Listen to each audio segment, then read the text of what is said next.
the September 18th meeting of the Forsyth County Board of Education. This may be the biggest crowd we've ever had, so we're glad you're all here. If everyone could rise, Kristin Morrissey is going to lead us in invocation and pledge. Let us pray. Dear Heavenly Father, accept our thanks for all the blessings you have given us, this beautiful sunny day, and the many opportunities and the challenges that lie ahead of us. Tonight we are excited to gather and celebrate the successes of our teachers, administrators, and our students. Their stories are a testament to what great things can be accomplished when dedicated people work together. Father, we ask that you give peace to the families in our community that have so tragically lost their loved ones in the last few weeks. Lord, we ask that you continue to protect our troops in public service, both here and abroad, and return them home safely to their families. Father, may we serve you in honor and glory in all that we do. In your name we pray. Amen. Salute. I pledge allegiance to the flag of the United States of America and to the republic for which it stands, one nation, under God, indivisible, with liberty and justice for all. You may be seated. We have before us an agenda. Do I have a motion to approve? So moved. Second. A motion by Tom and a second by Kristin. All in favor? Unanimous. Okay, and first on that agenda is recognitions with Mr. Joey Purple.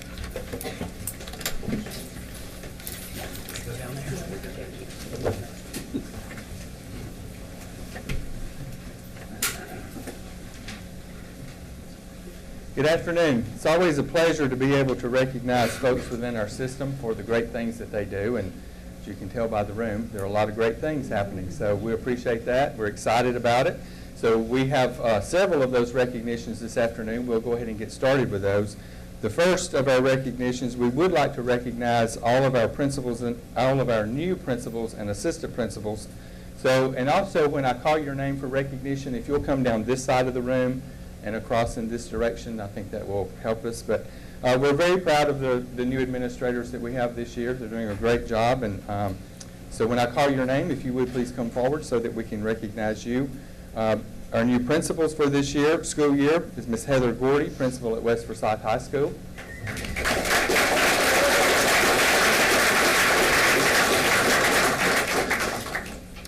Mr. Mitch Young is the new principal at Forsyth Central High School.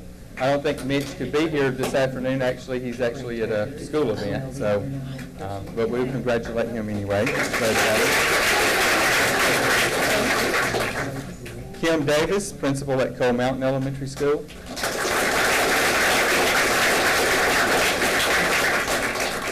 Our new assistant principals, Jennifer Ambergy, assistant principal at Johns Creek Elementary. Megan Conley, assistant principal, Sharon Elementary.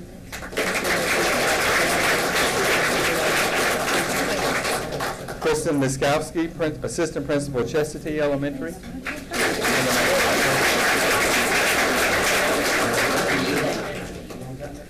Laurie Rogowski, assistant principal, Hall Creek Elementary.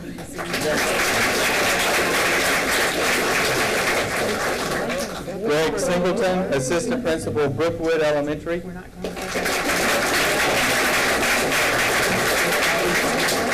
Sandy Wells, assistant principal, Vickery Creek Elementary.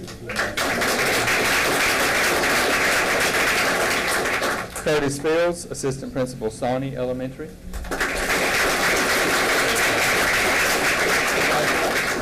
Jamie Barnes, assistant principal at Matt Elementary.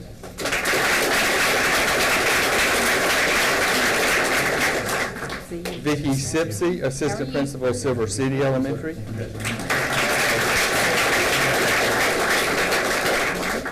Tony Norris, assistant principal, West Forsyth High School.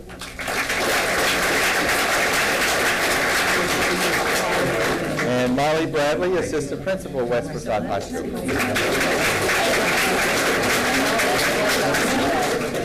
We're enjoying it.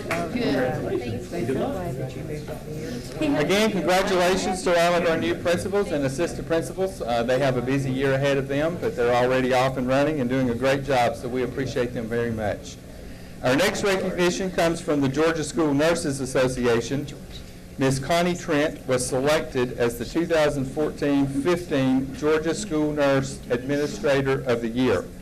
We're very proud of Mrs. Trent and her accomplishments. We appreciate the work that she does, especially in supporting all of our school nurses so that they can better support our students and staff. So again, congratulations to Ms. Connie Trent as the School Nurse of the Year.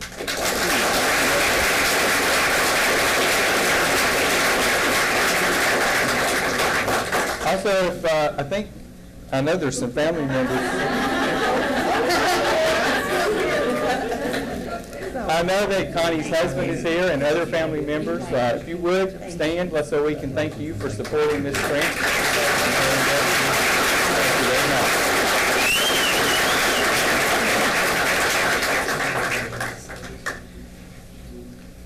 We are extremely proud of this next recognition as well. Robin Sweat, who is the assistant principal at Liberty Middle School, was recognized by the Georgia Association of Middle School Principals in October of 2013.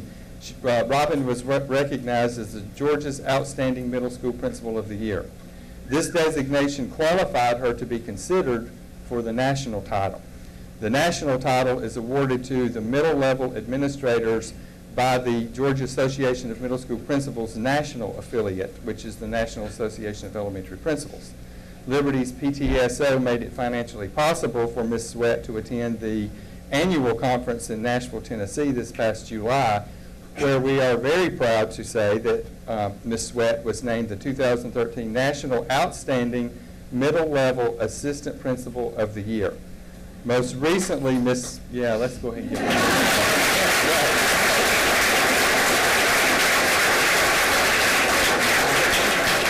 Most recently, Ms. Sweat was honored by the State School Superintendent, John Barge, at the Excellence in Achievement Recognition, which was held in Atlanta in September. If you would, please join me in congratulating Forsyth County and Liberty Middle Schools, Ms. Robin Sweat, on being named as the 2013 National Outstanding Middle Level Assistant Principal of the Year. We congratulate you, Ms. Sweat, for this outstanding accomplishment. And we take great pride in being able to say she belongs to us.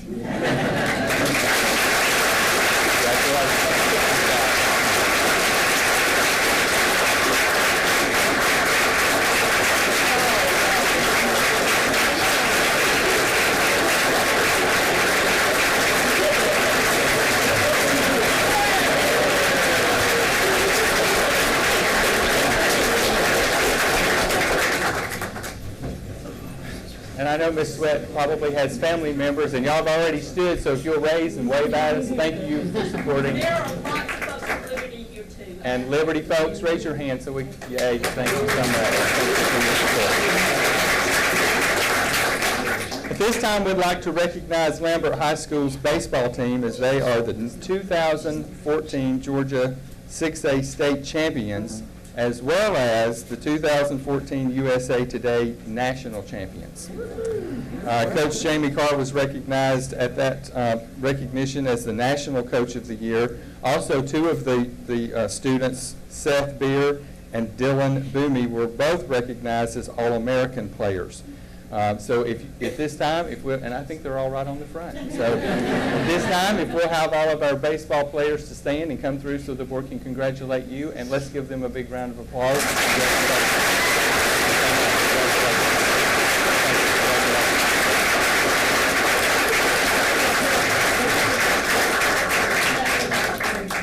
Okay, stop it. He's a real tall one. The second real tall one. Yeah. Thank you. Yeah. Thank you. Do we have, I know we have Lambert High School administrators here and teachers, staff, family members of any of these players. Would you stand so we can say thank you? Congratulations. Do our way back.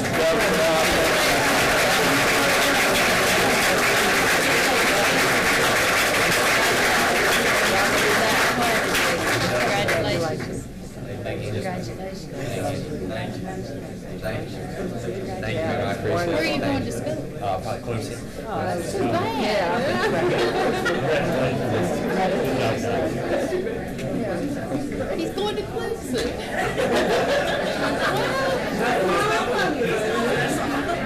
That's right. That's really the truth.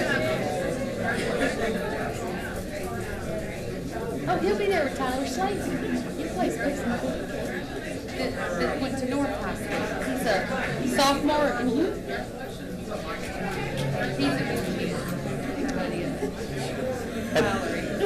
At this time, we would like to recognize the following Little Mill Middle School student for their accomplishments on Achieve 3000. Achieve 3000 is recognition of student literacy achievement.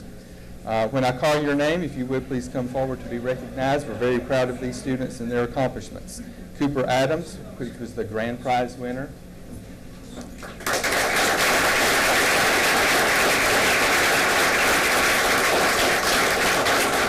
R.J. Collin, runner-up.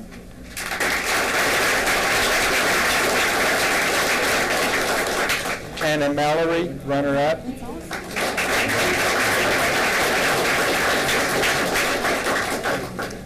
Addison Tucker, runner-up.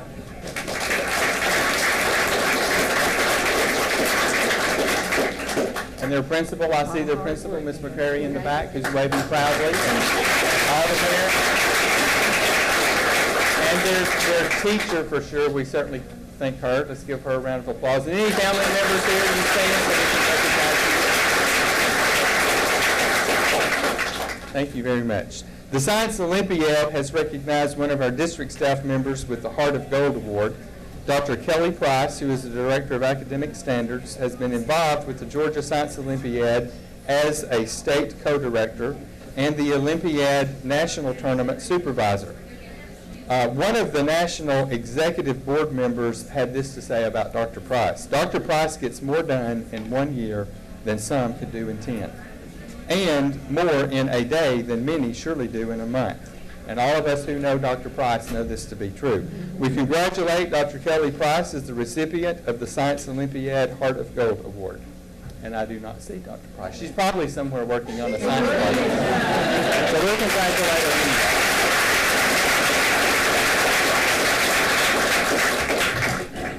We would like to now recognize a North Forsyth High School student for her outstanding accomplishments. Avery Babican received the Legion of Valor Award.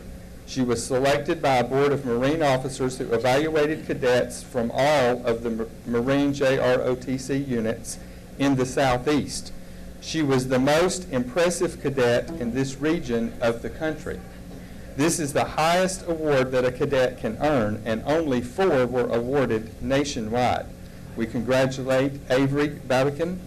We want to also thank Major Kelly for his leadership and support with the North Forsyth High School JROTC program.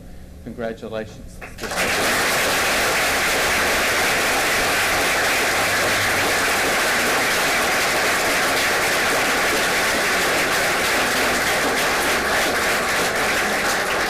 And if, does Avery have family members here?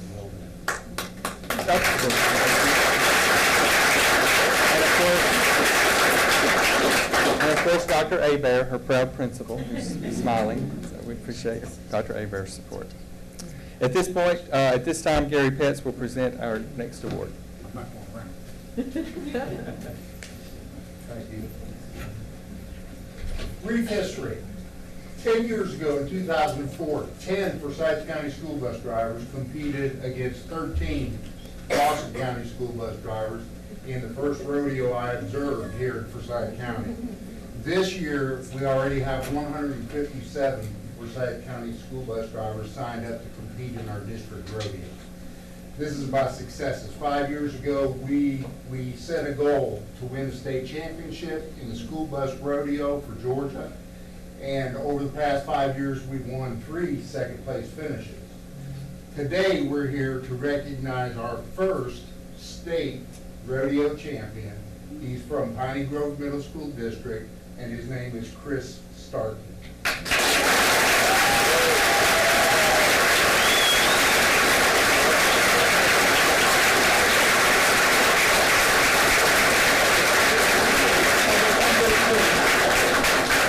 I've never held a trophy this big, so I'm going to hold it for a while. This is kind of like the Stanley Cup, and Chris has said he'll be glad to hold this to the board and to the superintendent, so you guys have it up here for me. Just so long as you take care of it, because we have to return at the end of the year. Chris is a great competitor. He came in with us about 6 years ago, and he has worked very, very hard for this honor and for this award.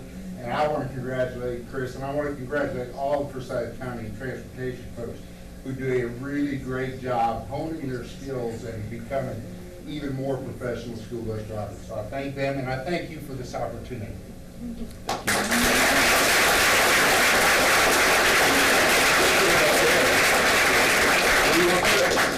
We have one final recognition this afternoon, which is our Superior Performance Spotlight. So we will ask Kate Hernandez, who is the PE teacher. Did I miss one? Oh, I did miss one. I am so sorry.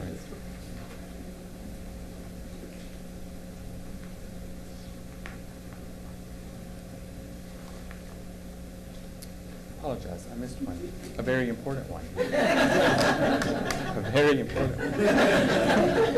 The Jim Puckett Outstanding Educator Award goes to individuals who possess a record of service in the profession of educational leadership that is also considered exemplary, as well as being a positive role model for others. The Jim Puckett Outstanding Educator Award was presented to Dr. Candace Norton, who is our HR Director, who was nominated by her HR colleagues for this very prestigious recognition. This time, we congratulate Dr. Norton on the recipient. And I apologize, I was not able to do that.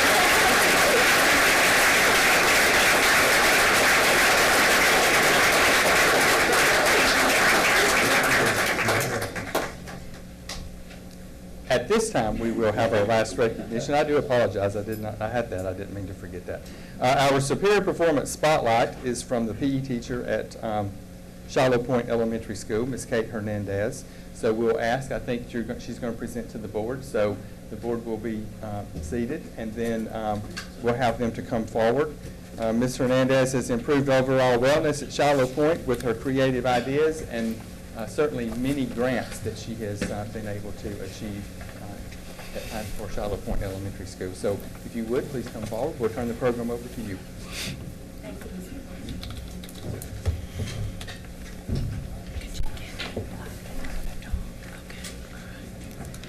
Good evening.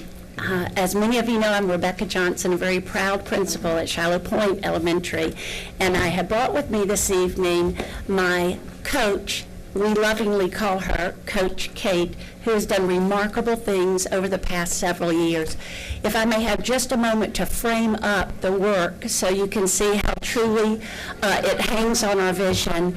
About 5 or 6 years ago, it was my honor to work with colleagues, Debbie Smith, who at that time was at Coal Mountain, Kristin, who at that time was at Silver City, and we dreamed big, and we asked the question, how do you build a school where children choose to go every day? I used to laugh and say, I want them waking up Saturday and being sad that they can't go to school. We dreamed big, and I took those dreams with me to Shiloh Point and shared them with the leadership team there. The leadership team, in turn, built a vision around that. It's a very simple statement. It was Shiloh Point is a home for the mind, the body, and the spirit. We chose the word home intentionally because we want to be a school where children feel dearly loved, unconditionally loved, where they are taught values, and where a moral compass is developed, where they leaned into their strengths, where their weaknesses were accepted, where they took risk, and where they learned to be who they truly were meant to be. When we talked about that, we went on to say that it was the whole child that we were most interested in: mind, body, spirit. It's our desire for our boys to grow up to be men of sound mind, sound body, and with courageous spirits. Spirits that are confident, that believe in themselves, and more importantly, connect and serve others. And the same, of course, for our girls, too, that our girls would grow to be women, sound mind, sound body, with heart for others, confident and able to go forth and do great things. Well, Coach Kate took a hold of this vision, and she has done some wonderful things over the past 2 years in the area of being a home for the body, of teaching our children what it means to truly be healthy in the choices we make every single day, physical exercise, also diet, health initiatives. She took it and she ran with it. And so she's going to share with you this evening what she has accomplished at our school, most importantly, how she served our children and our families, how she's mobilizing our community, and in doing all of that, the awards that she's won and the grants that have been awarded to her, the recognition she's brought to our school. And because of that, we have been able to build a track to support initiatives. We have a wellness committee that is serving our staff and our families, as well as our children. We have plans for the future where we are partnering with local businesses and agencies to move this vision forward of how to raise these boys and these girls to be exceptional and very healthy adults. So, without any more, Coach Kate, you're on. Thank you, Ms. Johnson. Thanks so much for allowing us to come and share our journey with you. Shiloh Point, as Ms. Johnson just mentioned, is a home for the mind, body, and spirit. Our journey has encompassed many different initiatives, and they all fit together so nicely. The first one that we started with was the Let's Move program, which was Michelle Obama's initiative. We became a Let's Move active school, and through that program, there were $1,000 grants offered throughout the United States, and we qualified for one of those. And we had 3 choices of what we could use the funding for, and one of them was the 100-Mile Club. And this is a 20-year program. This is the one we selected. It's a 20-year-old program that was started by a special ed teacher in California, and it's been phenomenal for our school. The way it's set up is $10 to join, and they need, all of the students and staff who participate need to run or walk all of the miles at school or in school-sponsored times and events. This is the T-shirt. This is this year's T-shirt we just received. So all of our students and staff who, and it says on the back, the 25, 50, 75, and 100-mile levels, after students and staff reach 25 miles, they earn their T-shirt, so they do have to earn it.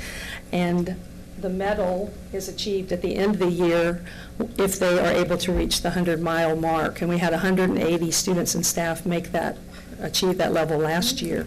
We have 300 members now, so this is the medal that everyone received for reaching that mark.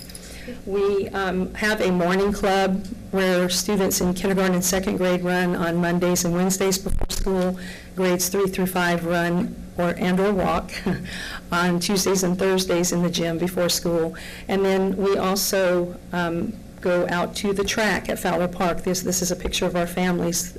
We meet on Saturdays and Sundays seasonally, so certain times during the year for a couple months at a time, and that allows them to track miles too. And it helps me to stay in shape also, so I don't mind going at all. The next initiative that we participated in, or a grant that we were able to receive, was $4,000 from the Fuel Up to Play 60 program. And this is divided $2,000 for nutrition and $2,000 for physical activity.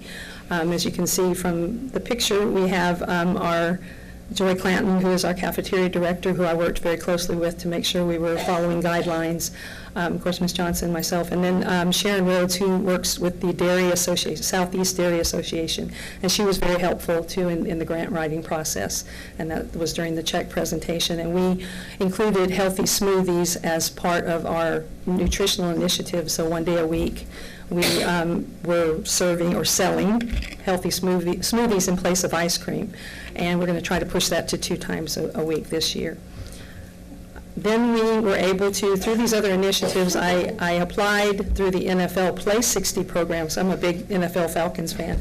I applied through their initiative, and we were selected one of 34 schools in the nation as the NFL Play 60 Super School for the Atlanta Falcons last year, which was very exciting for our school. And you can see in the next slide, these are our kindergarten and first graders waiting for the Play 60 bus. The Play 60 bus had Dr. Evans, it had Gary Petts on it, and it also had Steven Jackson, one of the Atlanta Falcons, and Freddie Falcon. So they arrived to great excitement with our kindergarten and first graders. And then they presented at our school-wide, or it was an assembly for second through fifth graders. They presented us the check for $10,000. And so the $10,000 and the $2,000 from the Fuel Up to Play 60 grant all went into our track fund.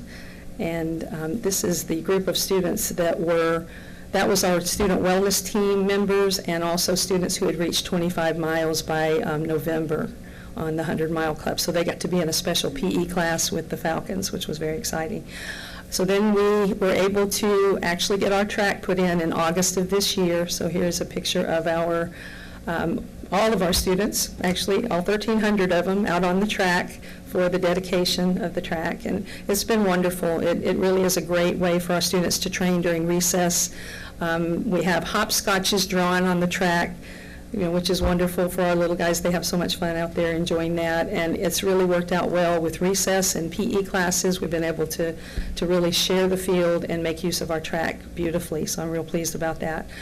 Then we were honored. I actually applied for another program. This is the Alliance for a Healthier Generation, is the initiative that Bill Clinton, or the Clinton Foundation, and the American Heart Association started about a decade ago. And then in 2006, they started the Healthy Schools program. And through that, there were several different categories. It was quite intensive, going through all the different categories for nutrition, physical activity, recess minutes, health education, PE minutes, many different categories that we had to qualify for and meet standards. They have a bronze, silver, and gold category, and we qualified in the bronze level. And I was fortunate to be able to go to the, there's another poster, Leading the Way for Children's Health, which I feel they do. I was, as the program director, given or awarded an all-expense paid trip to Washington, D.C. last weekend. And I was able to go to the Leaders Summit, where 250 schools from around the nation had achieved this award. And they treated us very, very kindly, very respectfully.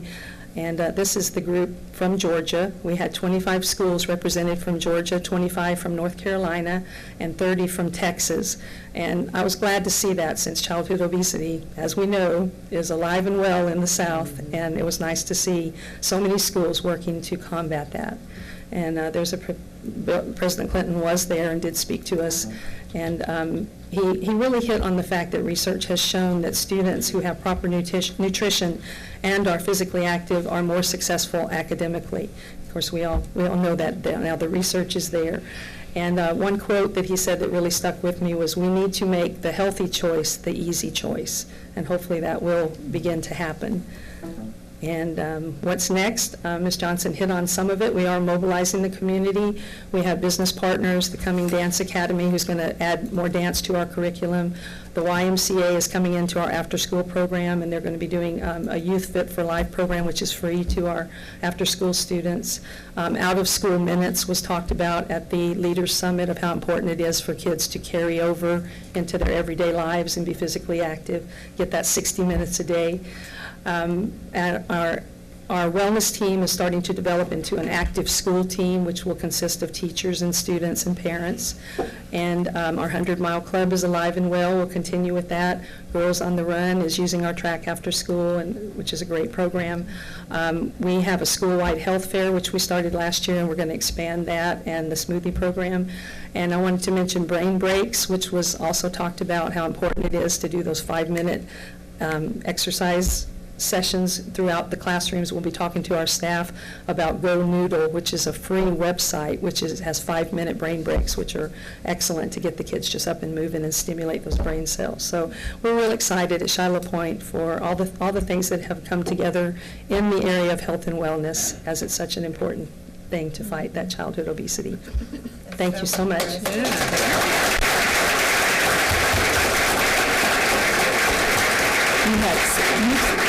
have set the model that all the other schools are going to have to follow. That is just phenomenal, all that you've done. That Thank is you so just much. great. I need to be Appreciate it. getting in that 100-mile. You're welcome anytime. Come join us. Okay, that's all of our recognitions. At this time, we're going to take a couple minutes break. If you would like to sneak out, you're welcome to. If you want to stay for our business portion of the meeting, you're welcome to do that too. So we're just going to take a couple minute break for anybody that wants to leave. Okay, I'd like to call the meeting back to order. And next on our agenda is the consent agenda. I assume everyone has looked over it and checked out anything they had any questions about. Do I have a motion to approve? So moved. Second. A motion by Ann and a second by Nancy. All in favor? Unanimous? Okay. And next we have public participation, and we do have someone signed up for public participation, but our policy does not allow discussion of non-agenda items or specific students or instances in a public forum. So if you're the one that signed up, please feel free to call us or Dr. Bearden tomorrow with any specific concerns, and we'll try to help you out.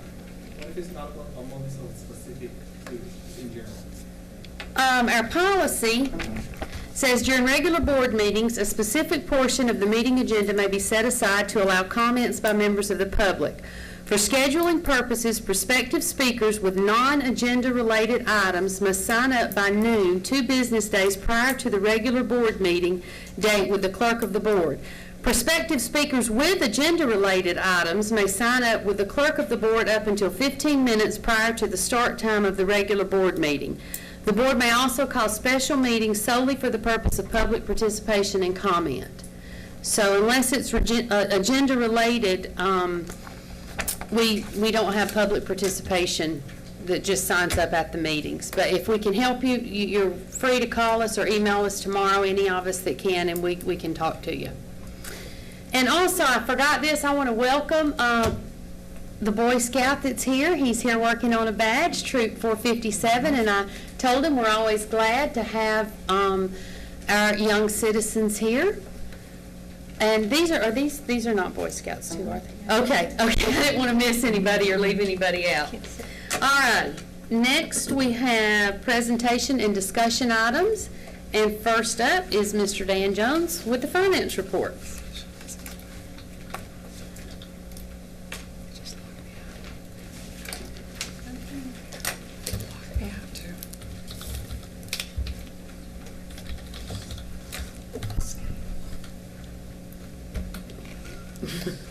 Escape.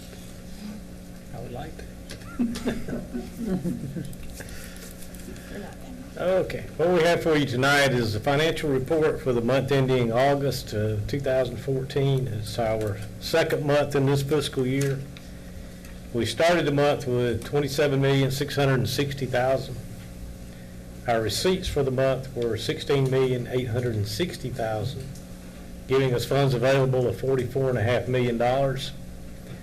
Our disbursements for the month were accounts payable of $17.3 million, and payroll was almost $11.5 million, leaving us with $15.6 million at the end of the month. This same time last year, to give you an idea, we had $26.4 million. So we're down about $10 million from where we were this time last year. And that's because we drew that money out, right, of reserves? Yes. And plus payroll larger Right. with more employees Right. and that kind of stuff. It's up about $4,000, although it looks like the expenses are up about $4 million a month. Yes. 4,000. Yeah. I Payroll. was thinking 4,000. Yeah, that would be nice. 2 months into the budget, you can see that our revenues, we haven't collected much. We're 9.7, and expenditures were at 19.3. Looking through, everything appears to be pretty much in line with where you would expect it to be.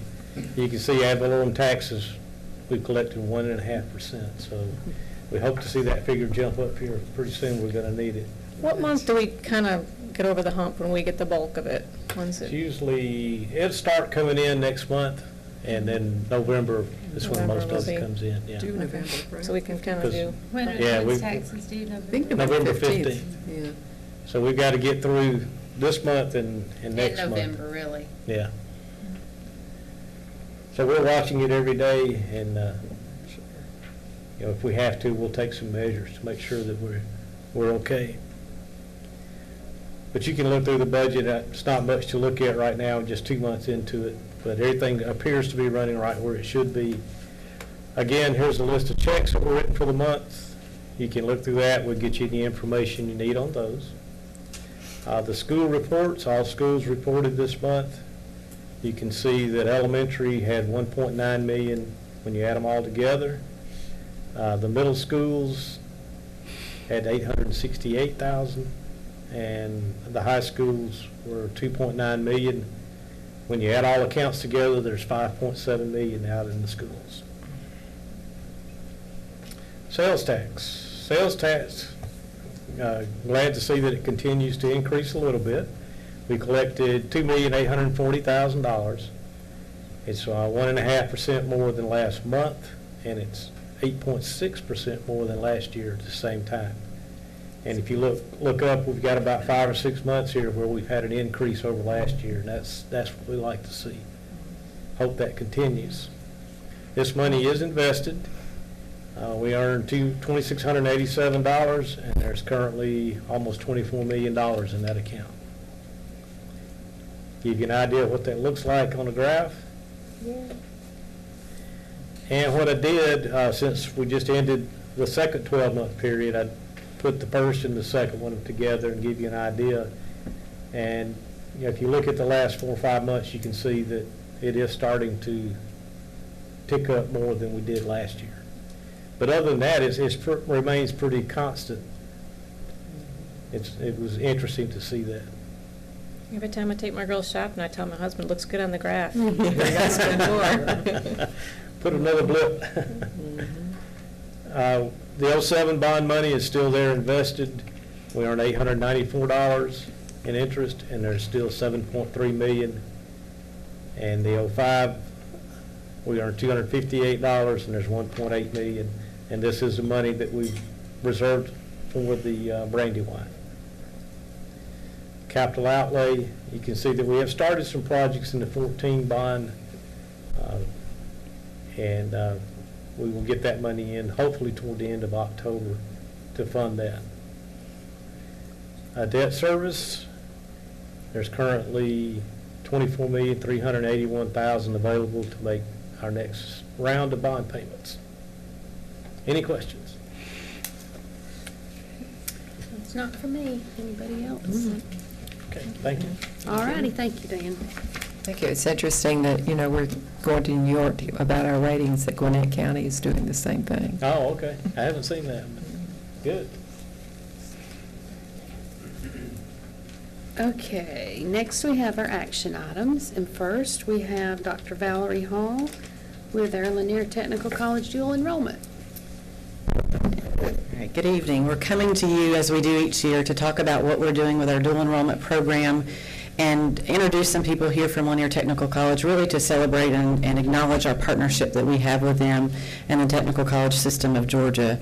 Just as an overview for those who don't know what dual enrollment is, but basically that's a program where our high school students are able to take concurrent credit and receive that both at the high school level as well as the collegiate level.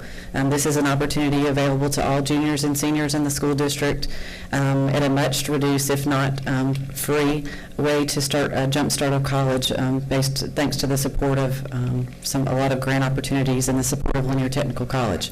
So we're going to talk about what that understanding looks like in our partnership with Lanier Tech. There's 2 main types of dual enrollment that we typically focus on and talk about. There's the academic side, where a student may go ahead and start taking their academic core at the college level. There's also the career-related dual enrollment, which falls under the HOPE grant, which students qualify for, and it's not need-based or merit-based. So those are the 2 types of dual enrollment that we typically acknowledge in the school district. The University of North Georgia, a lot of our students go there to do a lot of their academic core now that we have a campus and facility here.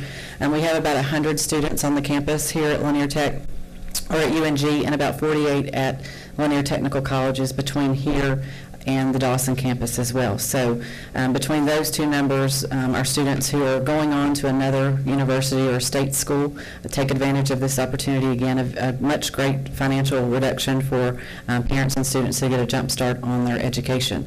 Just to kind of show you, since we're talking mainly about Lanier Tech tonight, with what our students are doing in terms of their academic as well as their career-related programs, you can see that a lot of students take advantage of this. If there's a particular program that's not available at their base high school, they may choose to go this route. Some just want to get a jump start on some type of industry certification or an associate's degree. So we have a wide range of interest levels, and again, this is an individual student decision, working closely with their counselors. Our counselors at all of our high schools do a great job of supporting students to have every opportunity they can make available to them for a particular career interest. So you can see that depending on where our students are at, they're going either to Dawson or the Forsyth campus for these particular programs this year. And that changes every year based on student need and, just what our students are interested in doing for their next step. So that's some information there. So we're here tonight basically to acknowledge the partnership that we have with Lanier Technical College, and really some guidelines that we follow every year as a school district. This is a partnership with our individual school district, the Georgia Department of Education, and then the Technical College System of Georgia, and just making this a regular practice and things that we do on an annual basis. I'm going to call on Jeff Fitzpatrick, who's the high school coordinator for Lanier Tech, to talk about the Memorandum of Understanding that we're going to sign tonight. He'll introduce the rest of his counterparts here from Lanier Technical College, and then we'll sign the agreement with Dr. Bearden. Thank you, Dr. Hall, for allowing us to come tonight. Dr. Bearden, Board of Education, we're thrilled to be at Forsyth County Board of Education meeting. Thrilled to be in Forsyth County schools, and thanks for the support that you and the counselors give us in all of the schools, because our numbers continue to grow in all of our systems, in particular Forsyth County. We're delighted we get the opportunity to students for some classes that you do not teach. But I'd like to introduce the people that are with me tonight. Dr. Ray Perrin, if you would come on up, Dr. Perrin. We also have Dr. Dana Nichols. Dr. Ray Perrin is our president. Dr. Nichols is our assistant vice president and my immediate supervisor for academic affairs. We also have two board members with us tonight that I don't think will be two strangers to you people. Lynn Jackson is with us tonight. And we also not only have Lynn Jackson, but Jim Otwell, if you two would come on up. They're board members with us at the Technical College. But Dr. Perrin and Dr. Bearden, each year we're required by the State Board of Education and the Department of Technical and Adult Education to sign an agreement that we can teach classes in your school system and allow your students to earn both college and high school credit. And I have the agreement. I've emailed it to Dr. Hall several days ago, and I would like to ask you and Dr. Perrin if you would sign the agreement tonight, but I think that you would like to ask your board for approval on the agreement before you sign this agreement. That's correct. Okay. So let me. You ready for me to make that recommendation? Sure. Okay. It is recommended the board approve the Memorandum of Understanding agreement to participate with Lanier Technical College in regards to dual enrollment for the 2014-15 school year. Do I have a motion to approve? So moved. Second. A motion by Tom and a second by Nancy. Any discussion? I'll just say I'm a product of dual enrollment, so I'm a big supporter of this, and I see it growing like no other. I felt like I was alone when I did it back in the 70s, so it's grown to a place I think that people should take part in this. And I also wanted to mention that our total population for Lanier Tech is about 19% of their, so our students are about 19% of their total dual enrollment population. And as well as when Dr. Perrin came on board, the Lanier Technical College agreed to waive. There's about a 15% difference between what the HOPE grant covers and what our students would have to pay. Lanier Tech waives a lot of the fees. I know you've read the agreement. We've also been able to, thanks to support from United Way, be able to transport students down to the Forsyth campus every morning for, right now it's for the CNA nurse assistant program at the Forsyth campus. So without all of these pieces coming into place, we would not have seen the growth that we have. So we appreciate everything that they do. That's a great program. So, all in favor? Unanimous. You may sign the paper. Okay. If you could come around, what else that, Dr. Aaron, if you was signing into blue, tabs, here, and if you was signing to yellow.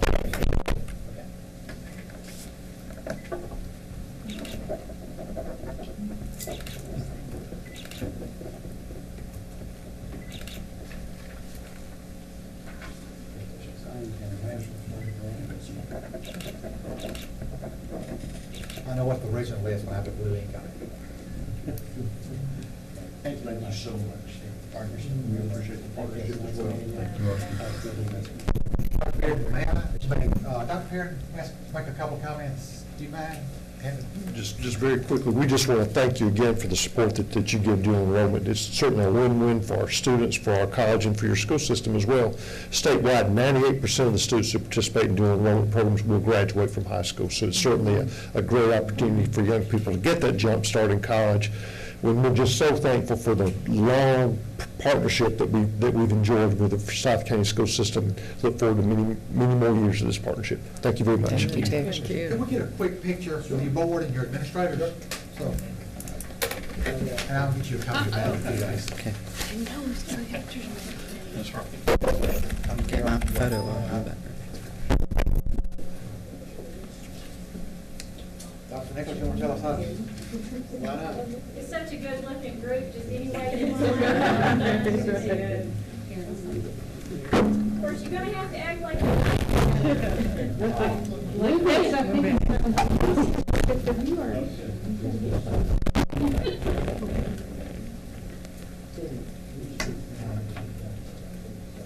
That's quite all right. Yes. You can stay where you are. We're gonna get it right here. Dr. Nichols, he's going to be the camera for 1 second.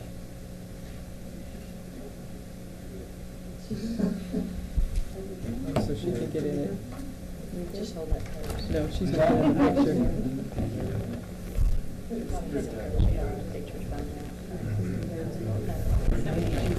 We could get you a flat lamp and stick it in all the.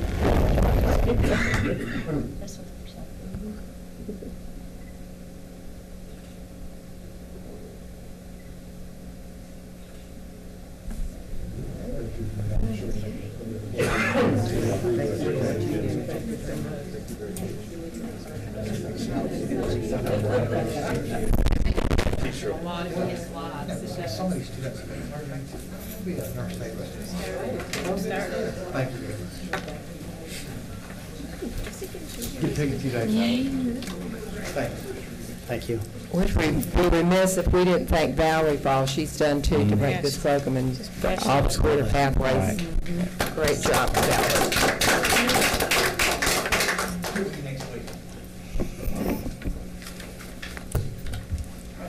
How do you say that? I know, but I don't know how to say this. Okay, next, Marty. I was trying to figure out how to say the virtual computing, the first part Yeah, of it. So you can just say it for us. Yes, Neutronics. Okay. B1502. Yeah, B1502. One of the, well, when I first agreed to take the job, the next thing out of somebody's mouth was, we've put in for this bond, and we want you to do something innovative in part with it. And I've been working with virtual desktop infrastructure in Haralson County, and actually been doing a lot teaching my master's courses at West Georgia, using that as a way to do a distance education with my students there, to teach some necessary skills in the program. So in looking at the rolling out of the new computers, especially in the laptop, and in consulting with my folks, Mark and everybody on the technical side, we came to the conclusion that that would be a good use for the VDI infrastructure. So this is the first step in that process. We have been testing. We feel confident moving forward in the technology that it's going to meet our needs. And so when the new netbooks come out, they actually will look like a laptop, but the desktop will actually be coming from our data center here at the central office. That's what a virtual desktop infrastructure does for you. The other thing that will allow us to do, one is apparent, well, two things. One is apparent right off the bat, and that is students will have access to those electronic resources 24/7 from home. So they'll be able to log into our VDI infrastructure if they're doing, say at Central with SolidWorks, they'll be able to have access and work on their projects from home without actually having to be in the lab using that system. The other thing that's becoming apparent quite quickly is with all the changes with testing from the state, this looks like a promising technology to help us meet the challenges that we're going to be facing with that, especially in terms of security and management of that system. So in essence, that's what you're doing, is you're putting the big first down payment on that project, and I think that's going to be a win-win for the entire district, and really looking forward to implementing it.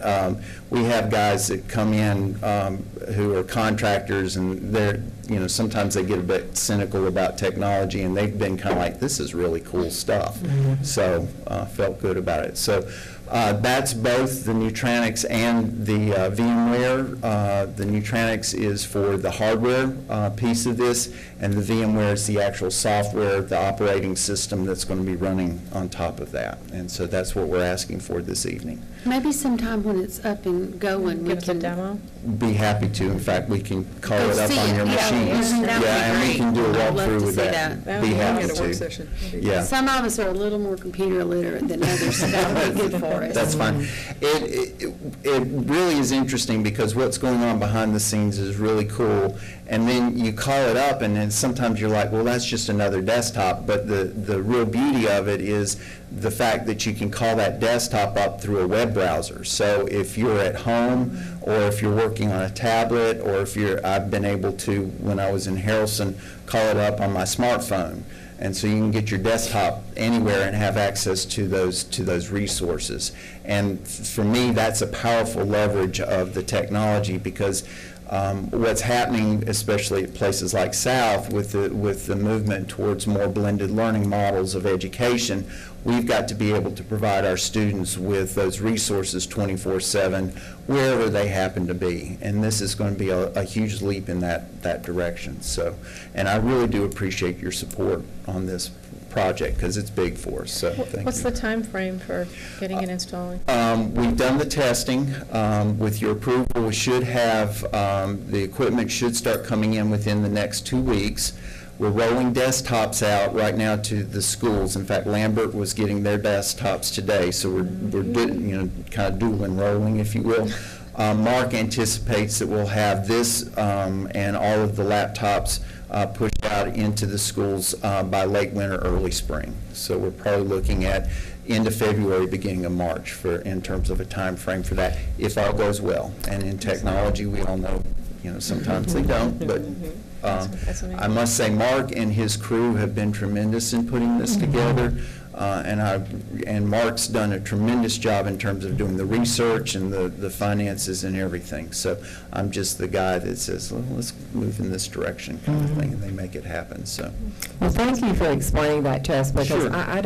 I couldn't have pronounced that either, Darla, and I don't understand it, but I Yeah. do know from just the words that I did understand that it was moving in a different direction, and it was very important that we understand that Sure. that we are keeping up with technology, that it's not the same old, same old. No, it's not. And, some folks have asked me, what I see happening in technology, and I do see in the next 3 to 5 years a real shift in our area from providing desktop support to providing more cloud-based services like this, and this is what that is.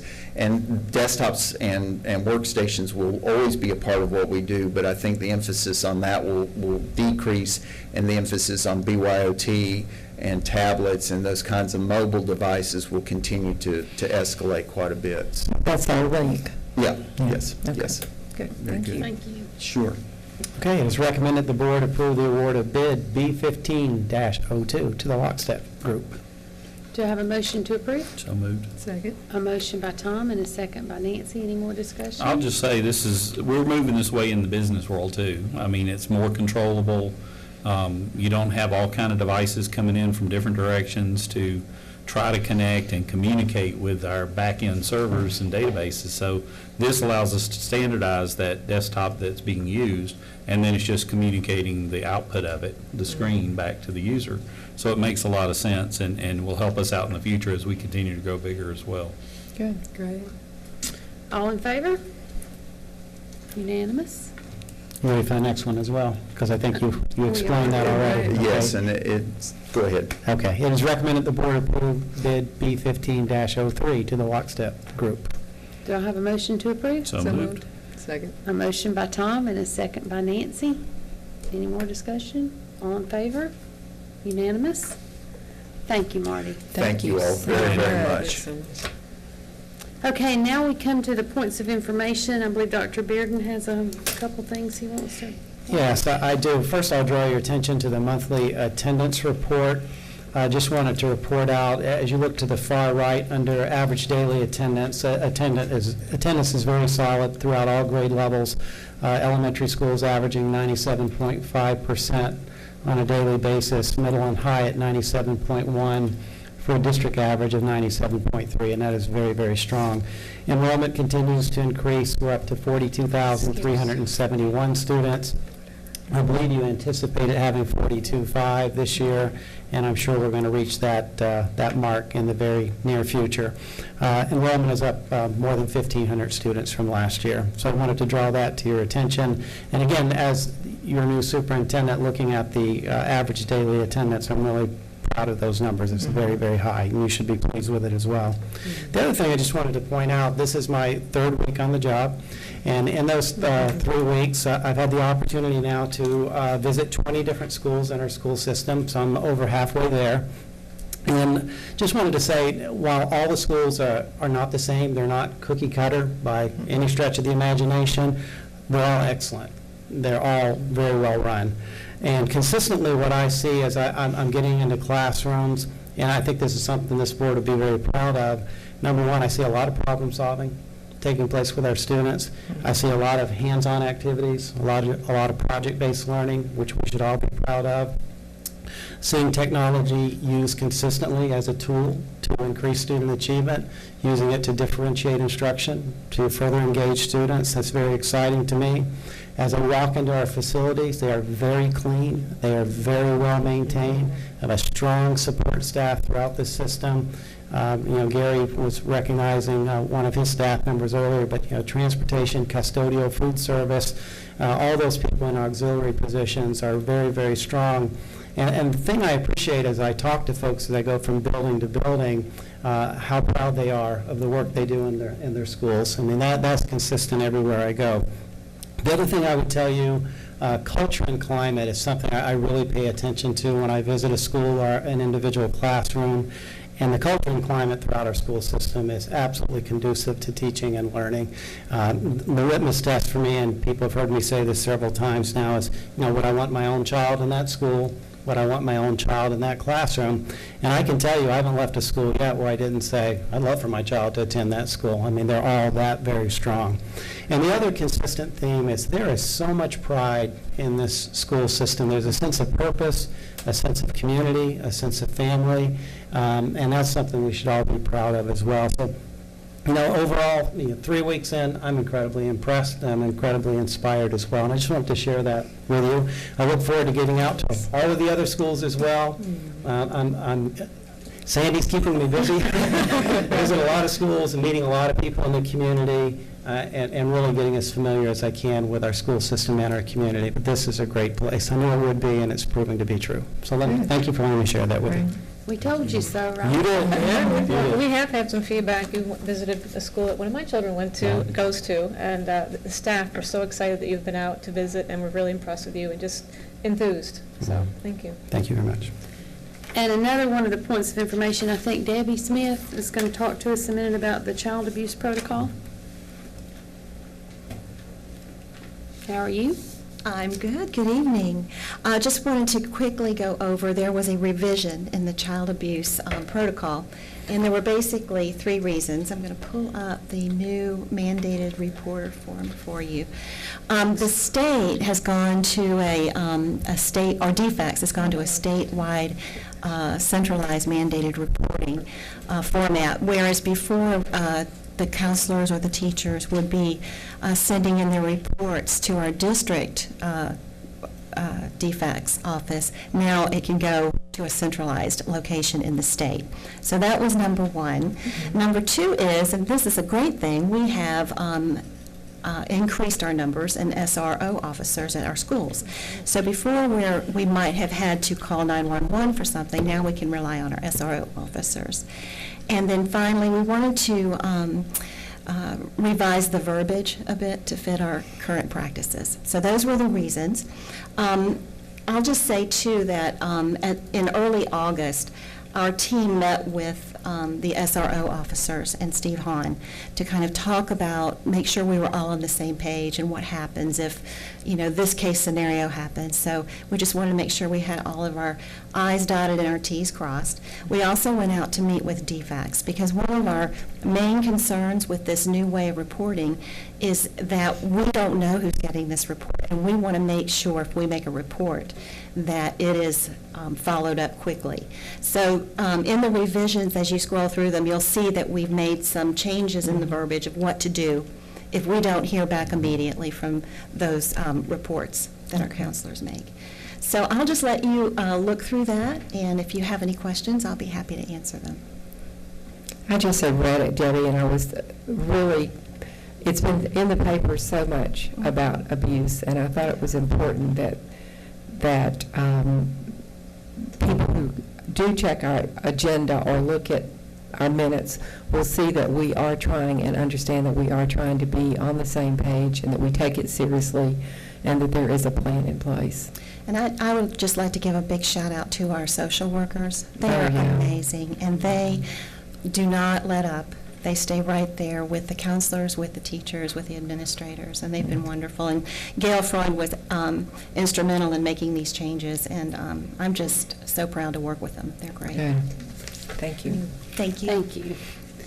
If that's all we have under points of information, is that it? Okay. Do I have a motion that we go into executive session for personnel? So moved. Second. A motion by Kristin and a second by Ann. All in favor?